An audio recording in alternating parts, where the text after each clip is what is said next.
ಹಸ್ತರೇಖೆ ಬದಲಿಸಿದ ಬಾಲಕ. ಇಂದು ನಾವು ಹಸ್ತರೇಖೆ ಬದಲಿಸಿದ ಬಾಲಕನ ಕಥೆಯನ್ನು ಕೇಳೋಣ. ಈ ಕಥೆಯು ಕನ್ನಡ ಹಾಗೂ ಇಂಗ್ಲಿಷ್ ಎರಡೂ ಭಾಷೆಯಲ್ಲಿದೆ.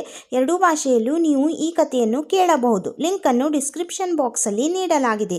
ಹಸ್ತರೇಖೆ ಬದಲಿಸಿದ ಬಾಲಕ. ತಕ್ಷಶಿಲೆ ಪ್ರಾಚೀನ ಭಾರತದ ಅತಿ ದೊಡ್ಡ ಗುರುಕುಲ. ಗುರುಕುಲವೆಂದರೆ ಶಿಕ್ಷಣ ಕೇಂದ್ರ, ಪ್ರಾಚೀನ ಕಾಲದ ಶಾಲೆ. ಅಲ್ಲಿ ಓದುವುದೆಂದರೆ ಘನತೆಯ ವಿಷಯ.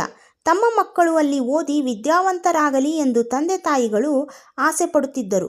ಒಬ್ಬ ತಾಯಿ ತನ್ನ ಮಗನನ್ನು ಗುರುಕುಲಕ್ಕೆ ಸೇರಿಸಲು ಬಂದಳು.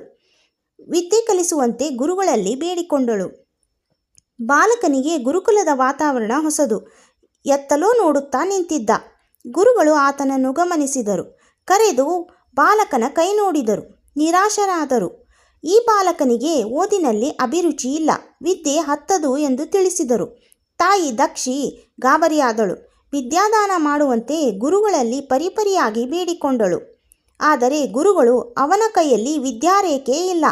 ವಿದ್ಯಾರೇಖೆ ಎಂದರೆ ಹಸ್ತಮುದ್ರಿಕೆ. ಶಾಸ್ತ್ರದ ಪ್ರಕಾರ ಅಂಗೈಯಲ್ಲಿ ವಿದ್ಯೆಯನ್ನು ಸೂಚಿಸುವ ಗೆರೆ.